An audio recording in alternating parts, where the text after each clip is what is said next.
Wa kama la ra'ayna may yaqtulu musliman law tabtu alaihi laqata lahu fal mulasara ila takrisihi min wajibatun idlaisal unatu mahmudatan fi kulli syai'in falaha mawatin tuhmadu fiha wa mawatin tutammu fiha wa kadzalika al musara'a wal lain wal dhulta wa ghairuhuma. Terus cara berpikir ulama, saya pernah baca dalam satu sejarah ulama besar namanya Sufyan Ats-Tsauri. Sufyan Ats-Tsauri itu menjadi wali itu gara-gara kalau sholat di masjid itu beliau datang sebelum adzan. Saya ulang lagi, beliau datang sebelum adzan. Ditanya, kenapa kalau kamu datang sebelum adzan? Saya ini gak ingin jadi hamba yang buruk. Hamba yang buruk atau pembantu yang buruk adalah setempe nunggu dipanggil. Misalnya kita tahu majikan kita pasti manggil jam 7, kemudian jam 7 itu Anda masih ngopi, masih tata-tata, itu kan tidak menghormati majikan. Harusnya kamu setempe di jam yang saat itu pasti majikan Anda memanggil. Kata beliau, saya tidak ingin seperti pembantu yang buruk, datang nunggu apa? Di mana? Jadi itu ada beberapa spirit ya, atau inspirasi dari aturan-aturan mahabbah. Sebab itu ketika Allah kritik orang munafik, wa idza qamu ila sholati qamu kusala, ketika dipanggil sholat mereka datang bermalas-malasan. Karena tidak ada cintanya sama Allah, maka datang berlambat-lambat. Nah, berarti kalau ekspresi cinta mengharuskan kita datang bercepat. Makanya dalam istilah lain di Quran ini termasuk balaghatul Quran. Di juz 25 itu istilah menuju Allah itu fafirru ilallah. Kita tahu firar itu maknanya lari apa jalan biasa? Lari. Jadi untuk mengekspresikan mahabbah kita, kangen kita pada Allah, cara bahasa Arab isak kita, berontok kita sama Allah, tidak diistilahkan jalan tapi fafirru ilallah, harus bergegas berlari. Begitu seterusnya. Maka kalau ada orang Islam, terus ini konsekuensi hukum, ada non muslim minta, Pak Bah, saya tolong ajarkan syahadat. Nggak boleh saya bilang gini, monggo ke dalam dulu. Padahal perjalanan ke rumah saya misalnya setengah jam, nggak boleh. Saat itu meskipun sambil berdiri-diri harus kita tauhidkan. Kamu yakinnya Allah itu satu, Tuhan Allah, harus. Karena kalau ada perjalanan ke rumah 5 menit terus dia kecelakaan, belum syahadat, statusnya mati apa? Kafir. Dan kita ikut terlibat karena sebetulnya bisa mengislamkan saat itu juga. Analoginya kayak tadi lah. Orang kecelakaan di jalan karena kita pakai celana pendek, contoh Syria ya, saya tak pakai baju dulu. Habis itu dilides truk. Itu kan kita ikut salah karena kita yang punya kesempatan. Tentu yang disalahkan yang punya kesempatan. Karena merubah status dari potensi kelides truk menjadi sama sekali gak potensi kelides truk dengan kita inggirkan, meskipun kita dalam keadaan tidak ideal. Sama. Orang kafir yang mau masuk Islam itu umumnya kiai-kiai kan kadang sebagian disuruh mandi dulu, itu salah sebetulnya. Itu salah sekali. Sangat salah, apalagi nunggu seremonial di masjid, tunggal tokoh-tokoh itu bujutnya salah. Itu gak cuma salah, bujutnya salah. Jadi salah yang akut. Itu salah besar. Kalau seremonial monggo, tapi kalau mengislamkannya harus saat itu. Apalagi ya seremonial seminggu lagi nunggu tokoh terkenal, nunggu di syuting dulu, wah itu perilaku show, itu bukan mengislamkan itu. Makanya kita yang sebagai peneliti fikih itu kadang itu enggak srek gitu. Masa mau Islam nunggu di masjid dulu, di syuting dan tokoh-tokoh, itu salah. Itu sama dia kamu lihat orang kecelakaan mau menyelamatkan, ini ada wartawan enggak ya? Minta di syuting dulu setengah mati ini. Jadi kita normal saja dalam Islam, sesuatu yang mendesak, yang emergensi ya perlakuannya harus cepat. Sehingga dibabkan faslun fil musyaroah ila nusifid fitima. Jadi ada beberapa contoh di Quran memang aturannya seperti itu. Makanya semua redaksi Quran tentang menuju Allah diredaksi fafirru ilallah. Makanya di tawaf ada ekspresi romal, jalan agak cepat. Di sa'i juga ada momen-momen kita harus romal, berjalan cepat. Di beberapa aturan juga seperti itu. Ya saya ulang lagi, di beberapa aturan Islam juga seperti itu. Nah sekarang efek di hukum haji. Saya banyak baca literatur haji. Haji dalam aturan Islam itu wujuban tarofian, wajib yang tidak langsung mendesak. Kemudian semenjak ada fakta kita harus nunggu, daftar tunggu, itu kita sebagai ahli fikih itu gampang. Misalnya gini, Saya umur 20 punya uang, sekarang berapa daftar? 25 juta ya. Saya umur 20 punya uang 25 juta. Saya jomblo misalnya, ya butuh nikah, ya butuh macam-macam. Itu wajib daftar haji apa enggak? Karena kalaupun daftar nunggu 20 tahun. Nah sekarang kalau ada orang umur 50 tahun punya uang 25 juta, menurut Anda wajib daftar saat itu apa enggak? Mau daftar saja bisa game gitu. Nanti kalau misalnya umur 50 ditambah 25 kan 75. Itu kalau orang sumpah sudah tetap mati itu. Maka itu menjadi pertanyaan, apakah fikih ini kita rubah? Karena dulu kan orang itu longgar semua. Karena haji zaman Nabi pun tidak langsung dilakukan saat pertama diwajibkannya haji. Jadi Nabi punya sisi unik. Pertama ada tahun diwajibkannya haji, Nabi tidak langsung haji. Sebab itu ulama berkesimpulan kalau wajibnya haji tidak langsung. Maka fikih itu memang unik. Sholat juga gitu. Ada istilah begini dalam sholat. Watajibus sholat ala kulli muslimin wujuban muwassa'an. Di semua kitab fikih takbirnya seperti itu redaksinya. Wajib sholat dilakukan orang Islam wujuban muwassa'an, wajib yang ada longgarnya. Sehingga ketika zuhur jam 12 WIB kita dengar azan, boleh sholat setengah 1, jam 1, setengah 2, jam 2. Karena memang wujuban muwassa'an, memang ada batas akhir waktu misalnya sampai setengah 3. Nah problemnya begini, misalnya setengah 1 Anda pasti dipanggil majikan kamu yang diharuskan melakukan satu aktivitas, misalnya Anda pilot yang nggak mungkin sholat lagi di kokpit. Apakah status wujuban muwassa'an wajib yang longgar menjadi hilang karena setelah itu tidak ada kesempatan lagi sholat? Apa tetap kita sebagai ahli Islam yang agak balelo tapi alim, misalnya ya sudah tetap jadi pilot, nanti kan ada aturannya sendiri, ada rukhsahnya sendiri, ada kemurahan sendiri, kita sudah jadi pilot, misalnya sholat tanpa harus menghadap kiblat, sholat yang tetap di perjalanan. Kira-kira Anda kalau jadi ahli fikih milih mana? Milih harus sholat di depan apa tetap memberi kelonggaran? Gak apa-apa sholat sambil apa? Yuber ya, sambil pilotin apa pesawat. Anda milih mana? Karena kalau konstitusi ilmu itu memang harus ada, dengan tanda kutip ya, memang harus ada nakalnya. Kalau nggak nakal malah gak sah. Memang unik ilmu itu. Karena ilmu itu kalau dipaksakan lurus terus, itu nanti malah bengkok karena menghilangkan rukhsahnya Allah, kemurahan Allah. Tapi kalau dipaksakan rukhsah terus, murah terus, nanti dianggap menyepelekan hukumnya Allah. Maka kita yang ahli fikih itu pusing. Misalnya saya sering ditanya, Gus ini supir bis, kan musafir terus, berarti saya boleh nggak puasa terus panjang Ramadan? Coba kalau ada jadi ahli fikih mesti bingung. Mau boleh, ya boleh terus supaya orang nggak peduli sama Ramadan. Mau mengatakan wajib puasa, kayak nggak peduli dengan kemurahan Allah yang membolehkan musafir tidak puasa. Coba loh, Anda jangan jadi ekstremis yang misalnya bantah kok protes toh, ini kan. Jadi memang mengkaji ilmu itu. Ya makanya dengan tanda kutip itu harus ada nakalnya. Tapi nakal yang baik, bukan nakal. Nakal itu kalau bahasa Jawa itu kan tidak harus dosa. Seperti anak kecil, menek-menek itu, tuh bocah kok nakal. Padahal anak kecil menek itu haram dah. Enggak kan? Malah orang tuanya yang bentak itu yang haram.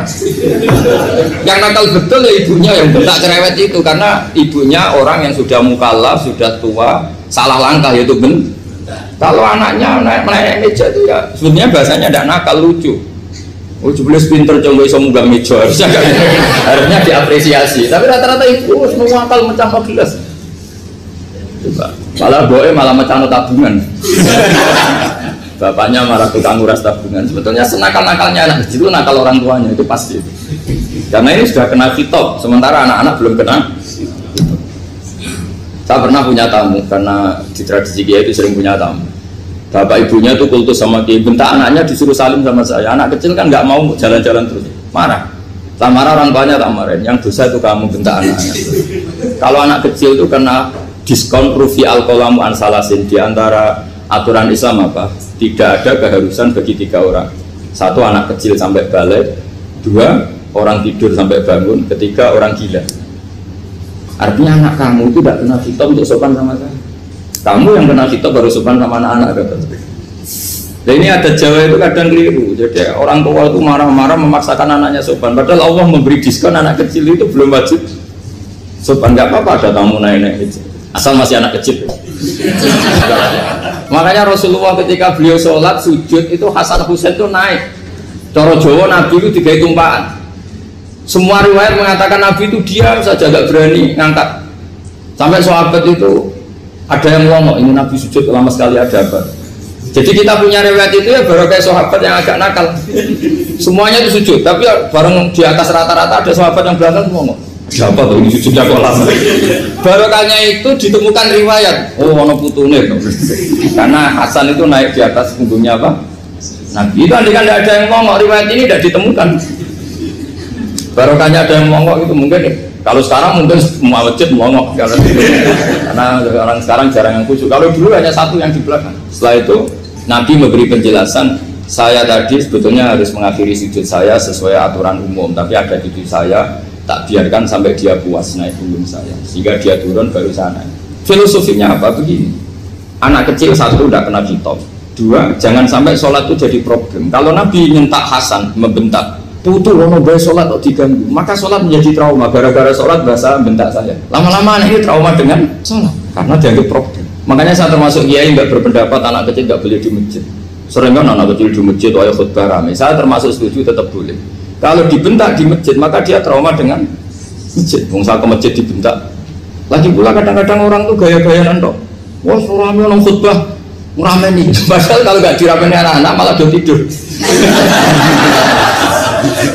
Kita kan tidak bisa menjamin kalau perilaku kita lebih baik gitu. Mendingan kan anak-anak main di masjid timbang di karaoke kan. Jadi kan, ya ini maksudnya saya, ini fikih ya. Fikih itu wilayahnya, makanya jadi ahli fikih itu susah-susah gampang. Jadi kan jangan hanya berpikir protes dengan ketentuan fikih, mengkaji yang sebanyak-banyaknya itu tadi. Misalnya Anda seorang supir permanen, supir bis terutama. Kalau truk kan bisa leha-leha, kalau bis kan apa ada deadline-nya ya waktu. Seperti bis jurusan Surabaya Semarang, saya kan sering naik bis jurusan Surabaya Semarang. Kadang-kadang supirnya melihat saya tanya, Gus saya ini supir, saya ini Ramadan itu gimana ini? Ya saya sudah ngerti setengah nakal, dan senengnya dijawab rasa poso ya saya tahu. Tapi masalahnya secara fikih kalau kamu mengharapkan kamu harus puasa terus, kamu melanggar konstitusi ilmu. Memang musafir punya diskon? Boleh tidak puasa. Pertanyaannya bayarnya kapan? Nung Sawal ya nyupir lagi, Jum'at ya nyupir lagi, nanti sampai Ramadan ya. Nah terus ya pas kamu cuti, biasanya cutinya pas sakit, boleh diskon lagi karena sakit. Coba. Nah, andai kan ada jadi ahli fikih milih zaman. Lu kalau orangnya soleh terus kayak ustadz di sini kayak dosen UI kan, masa dosen UI Universitas Islam nggak Islami kan nggak mungkin. Mungkin memilih poso kan. Masalahnya ini kan hukum untuk orang kebanyakan, nggak boleh hukum musuh gak kuat. Sahur jam 3:30 ngombe vitamin pokoknya harus kuat. Itu udah hukum, itu saran. Hukum itu beda dengan saran. Hukum itu hanya berpijak musafir itu boleh stop. Kalau saran memang boleh, ya usahakan kamu makan 3:30 pas fit nyumpir. Terus kalau nyumpir selesai jam 10 nanti istirahat. Memangnya majikan bisa ngatur jamnya? Itu fikih. Maka menjadi perdebatan yang namanya pergi itu apa? Menurut Imam Syafi'i pergi itu ya dari rumahnya ke tempat yang asing yang tidak wilayahnya namanya pergi. Menurut Imam Ahmad bin Hanbal enggak. Pergi itu tidak kerja. Jadi orang yang supir yang seperti itu namanya tidak pergi tapi kerja. Tanyakan ke publik, misalnya jenengan ke UI, istri kamu atau suami kamu ditanya, istri kamu kemana? Kira-kira jawabnya bilang pergi jalan-jalan atau bilang kerja? Kerja. Makanya kata Imam Ahmad bin Hanbal, mudi mustafar atau orang yang berprofesi, yang profesinya memang harus pergi, kayak traveling atau supir, maka itu namanya tidak pergi, namanya itu kerja. Karena apa? Sekali distatuskan pergi, maka ikut status yang dikatakan Allah dan Rasul dapat diskon boleh tidak puasa. Maka terus kita debat tentang definisi. Nah definisi ini penting karena yang menjadikan hukum rubah itu definisi. Misalnya gini mbak ini ngaji saya, statusnya kalau pakai status saya ajnabi, orang lain bapak ajnabiyah, maka hukumnya saya melihat bapak ini haram karena statusnya ajnabi melihat ajnabiyah yang tidak mahram. Tapi kalau di fikih itu ada statusnya, antara lelaki boleh muwajahah sama perempuan adalah 1 untuk belajar, 2 untuk muamalah, 3 untuk kesaksian, 4 untuk pengobatan. Itu kan ada pengecualian. Sehingga statusnya sekarang Mbak itu belajar, apa ingin melihat Gus Bah atau Gus Bah itu mengajar atau ingin melihat itu statusnya bisa rubah. Makanya kalau sebetulnya kalau kita marung di warung misalnya Padang, kita nggak pilah-pilah, kebetulan pelayannya perempuan itu masih bisa dikilah secara fikih. Saya muamalah marung, cuma kebetulan penjaganya. Tapi masalahnya Pak ini punya daftar penjaga yang cantik, masalah. Maka pertanyaannya itu marung ke situ demi marung, apa demi melihat? Nggak jawab saja. Demi marung apa demi melihat? Kalau demi marung sepakat yang penjaga yang sangar-sangar juga banyak. Akhirnya kalau demi makan, penjaga yang cowok kan banyak.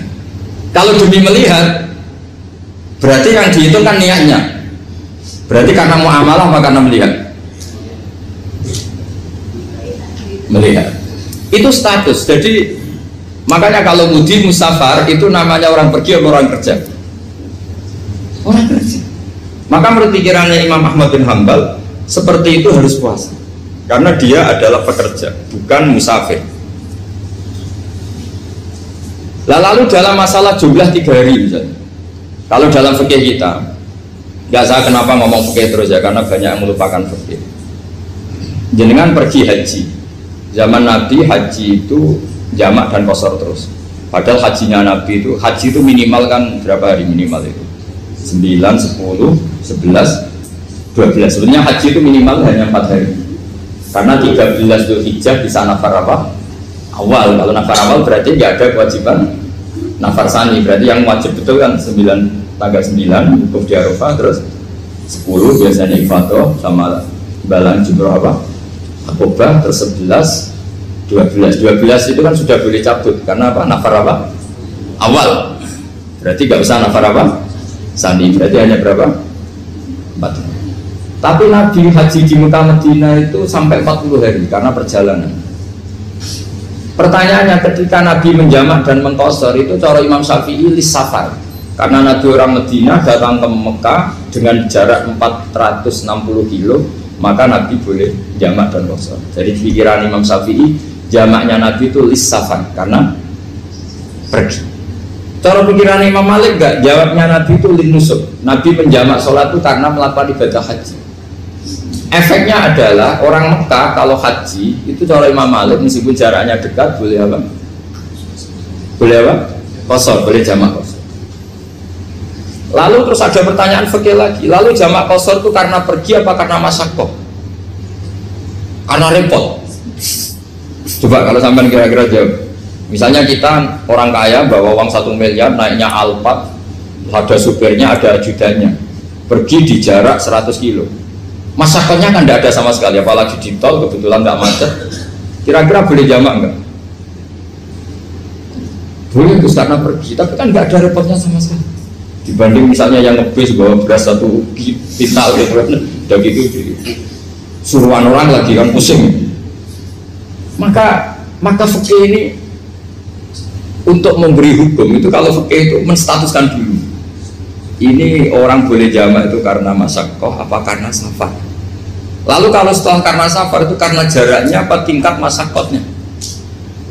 Kalau karena jaraknya ya tidak juga gini maksudnya. Mungkin Anda tidak pernah terpikir begini. Kalau saya mau ke Jakarta, kemudian sampai Purworejo itu sudah waktu zuhur, saya boleh nggak zuhur di situ sama asar? Boleh kan? Padahal perjalanan saya belum capek. Artinya nunggu boleh jamak itu setelah kita menempuh jarak itu apa menuju, sedang menuju dan niat. Sedang menuju dan niat. Misalnya saya mau ke Jakarta, saya orang Sleman mau ke Jakarta, itu sampai mana itu Magelang itu sudah boleh jamak kan? Boleh kan? Boleh karena saya mau ke. Nah pertanyaan secara fikih mungkin Anda tidak terlintas. Ternyata ditelepon sama istrinya nggak jadi pergi. Padahal sholatnya kadung di jamak duhur dan asar. Apakah setelah di rumah sholat lagi? Tapi nggak pernah mikir gitu. Jadi orang fikih itu sudah pusing, makanya jangan diprotes terus. Kita ini sudah pusing, ya orang itu enak aja protes terus. Nggak perlu didengar, nanti wajib sholat lagi enggak? Dia bolehnya jamak kan berdasar berstatus musafir. Ternyata selama gelang ditelepon istrinya nggak jadi. Dia kadang sholat duhur dan asar. Setelah pulang masih jam 1. Terus ada asar, wah sholat jam. Kalau menurut Anda, sholat lagi apa enggak? Jangan saran. Kalau saran, wah sebaiknya sholat lagi. Itu tidak hukum, itu saran itu namanya. Saran dengan hukum beda. Sholat lagi beda. Ketika ada jabah itu berdasar malas atau berdasar hukum? Apa? Nah kalau Anda sholat lagi, pertanyaannya gini, Allah itu tidak punya tradisi mewajibkan 2 kali. Pertanyaan fikihnya mesti gitu. Dan saat Anda di Magelang menjamak itu melakukan sesuatu yang disahkan oleh agama. Berarti pas Anda jamak duhur asar, sesuatu pas melakukan itu kan berstatus sah dan boleh. Meskipun setelah itu ada masalah, istri kamu nelpon terus pulang. Tapi pas itu kan sudah dinyatakan oleh malaikat sah, Anda sudah duhur dan asar. Kalau melihat itu tidak wajib mengulang. Tapi bisa saja malaikat ada yang usil. Itu sah karena Anda berstatus musafir. Berhubung status Anda hilang, maka poin Anda sudah sholat juga hilang. Kamu milih fikih yang mana? Jadi peneliti fikih itu beda dengan orang-orang yang dengarin protes. Beda karena nekuni itu beda karena ada konsekuensinya. Makanya fikih itu sampai saya punya kitab fikih itu dikarang satu orang itu jumlahnya 20 jilid, per jilid itu segini. Jadi satu meja ini dikarang satu orang. Itu mulai yang presisi, yang detail sampai yang khayal. Yang khayal juga ada. Yang khayal itu tadi beliau banyak menghayalkan diri. Suatu saat Anda datang ke Mekah itu hanya butuh waktu 20 menit. Zaman itu belum ada pesawat. Lalu budak jamak, budak nakal. Nakal itu begini. Sama orang kaya punya jet pribadi. Misalnya Anda Ronaldo masuk Islam, orang kaya. Itu bisa nggak puasa. Karena begini. Misalnya dia orang, contohnya orang Arab ya. Orang Arab, jangan orang. Dan contohnya itu dibalik saja. Di sini itu kalau imsak jam berapa? Imsak Ramadan jam berapa? 3:30 aja biar aman ya. Kalau 3:30 kan masih imsak. Dia terbang ke Mekah. Jadi orang sini puasa jam 5 kan mulai puasa. Dia terbang ke Mekah kan masih malam. Makan terus dia. Mekah mau ada matahari terbang lagi ke barat. Karena dia menghindari berstatus puasa. Atau sebaliknya dia orang Mekah jam 12 puasa, 12 siang puasa. Dia wah kalau 6 jam lagi buka bisa barangnya saya terbang ke Indonesia. Ke Indonesia terbang baru 1 jam di sini sudah buka. Itu khayal. Jadi itu ada khayalnya. Itu lama dulu sebelum ada pesawat sudah mengkhayal gitu. Bolehkah orang yang di Masyrik ke Maghrib demi itu? Kalau Anda jadi Raja Salman jam 1 kok sudah nggak kuat apa? Puasa itu diberi saran terbang ke Indonesia. Itu kalau pakai jet kan nggak sampai 9 jam, 1 jam ke Jakarta. Sudah ada wow akbar. Bukan. Boleh nggak? Lo mau kamu nggak bilang, oh nggak boleh. Wong di Jakarta sudah huru bisa mesti. Masa sudah matahari terbenam orangnya nggak boleh? Bukan. Leja. Apa? Kalau resikonya gini, sampean mungkin nggak mikir. Resikonya gini, kalau dia berstatus musafir, bolehnya buka karena musafir. Pertanyaannya dia wajib bayar. Kan musafir bolehnya kodok nanti harus bayar, tapi kalau dia buka normal kan bayar. Beda, efek pakainya beda. Sama jangan protes, Gus Baik gimana mau ngaji mana tidak sedang.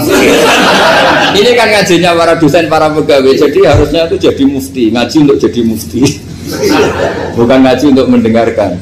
Jadi Makanya saya mohon jangan sering protes sama ulama. Ulama itu sudah pusing. Karena efek-efek hukum itu tidak gampang.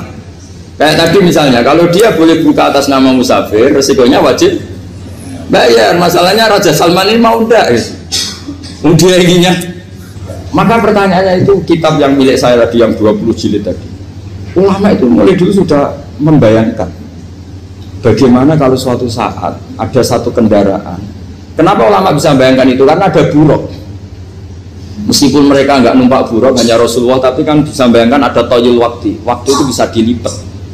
Karena ulama dulu ahli astronomi, jadi bumi itu bulatnya gini, muternya gini.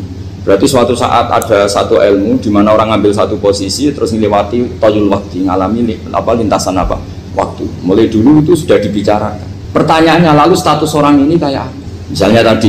Misalnya tadi orang Mekah ingin cepat buka terbang ke Indonesia. Orang Indonesia menghindari imsak, misalnya 3:30, dia belum sahur. Wah, kalau saya di Indonesia ini sifatnya sahur. Wah, saya tak terbang ke Mekah. Enak kan terbang di Mekah ternyata masih jam 8. Wah, bisa makan sepuasnya jam 8 malam, maksudnya jam 20. Kan enak sih. Baru warek balik ke Indonesia terus jam 1 siang. Jam 1 siang kalau ingin cepat buka terbang ke timur langsung buka. Berarti dia kira-kira masa aja 3 jam. Tapi terus ya mungkin kalau sampai tahu kok sudah repot-repot ngono tinggal turu dok sinetron kok buka dewi. Itu tidak hukum, saran itu namanya apa? Kalau hukum tetap tadi yang dikatakan puasa adalah imsak, mulai jam imsak sampai ghurubus. Lalu pertanyaannya lagi, ghurubus samsi sampai imsak itu konversi jam apa nyata-nyata ghurubus samsi? Kalau yang diliwati khatul istiwa itu nyata, fi'lan, kalau dalam bahasa Arab fi'lan awaqiyah. Tapi kalau Anda orang kutub, saya sering kirim-kiriman surat sama mufti-mufti yang ada di Timur Tengah, di Eropa, konsultasi maksudnya. Orang kutub itu kan tidak ada matahari, tidak ada apa-apa.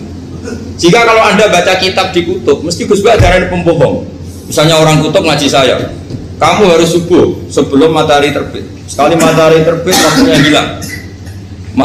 Duhur setelah matahari agak ke barat. Asar kalau matahari terbenam, hilang waktunya. Terus mereka mesti bilang, mataharinya di mana? Maka pertanyaannya, boleh gak mengkonversi waktu untuk orang kutub? Jadi misalnya pola umum subuh jam 4:30, berarti antara subuh dan qadha itu 1,5 jam. Subuh sama zuhur polanya berapa berarti? Kalau 4:30 sampai jam 12 itu 6 sama 7,5. Berarti ya kira-kira habis subuh nunggu 7,5 jam baru zuhur, nunggu 3 jam baru asar, nunggu 3 jam baru maghrib. Berarti waktu puasa kira-kira antara jam 4 sampai jam 6. Berarti berapa jam itu? 12 sama 2 14 jam. Oke, berarti orang kutub harus puasa 14 jam, tidak bergantung waktu mata. Tapi ada lagi pertanyaan lucunya gini, lalu 14 jam Gus itu dimulai dari mana?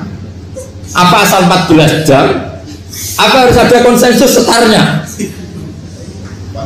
Masih ada PR lagi. Menurut kamu gimana? Ada konsensus setarnya dimulai jam 4 dini hari. Apa asal jumlahnya? Imsak 14 jam. Mikir lagi ya. Itu di Denmark itu ada satu musim di mana siang terus sampai sekian bulan. Siang terus sampai orang sana itu capek. Kenapa ada siang terus? Logikanya kan tadi bumi itu saya juga belajar bala astronomi. Kalau tepaan kamu di sisi yang barat agak utara atau agak selatan, matahari ini kentron terus. Sehingga bumi mulak malik ya kamu kesentron terus karena kita ini kan tepaan di katulis istiwa, di khotul istiwa. Sebenarnya khotul istiwa itu bahasa Arab dari kata khotul istiwa. Khotul itu garis, istiwa itu tengah. Islam itu oleh Allah memang dipilih di tempat paling top yaitu Mekah. Mekah Ka'bah itu suratul ardi. Jadi sebelum ditemukan ilmu astronomi itu Nabi sudah ngendikan Al-Ka'bah suratul ardi. Ka'bah itu pusarnya bumi. Sehingga di Ka'bah itu satu-satunya area yang terbebas dari medan magnetis. Karena dari utara dan selatan benar-benar di tengah. Maka potensi jam paling akurat di dunia itu hanya jam yang di Mekah itu. Karena apapun ukurannya teknologi di Amerika atau Jerman, karena jam itu dari logam, tetap ketarik medan apa? Magnetis, entah berapa 00, tetap kena. Misalnya jam di Jerman, lebih dekat mana kalau Jerman? Mesti ketarik medan magnetis, entah berapa kadarnya, karena materi jam dari logam. Sementara di Mekah, karena di tengah, itu terbebas dari medan apa? Magnetis. Nah, sehingga yang segaris dengan Mekah, kayak Indonesia, itu semuanya khotul istiwa. Nah kalau khotul istiwa normal itu artinya ya 12 siang secara umum ya 12. Sehingga ulama Indonesia kalau ngaji itu lebih gampang, lebih tidak dianggap bohong. Karena ya ada terbitnya matahari, ada zawalus syamsi, ada hurubus syamsi. Coba kalau kitab itu Anda baca di kutub utara sama kutub selatan, murid kamu bingung semua.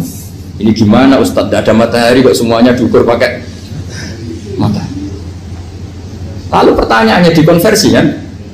Pertanyaannya kalau dikonversi pakai apa? Asal 14 jam, apa harus sepakat dimulai jam berapa? Milih mana? Milih sepakat. Pertanyaannya kalau sepakat, ukurannya siapa yang jadi ahlul halli wal aqdi?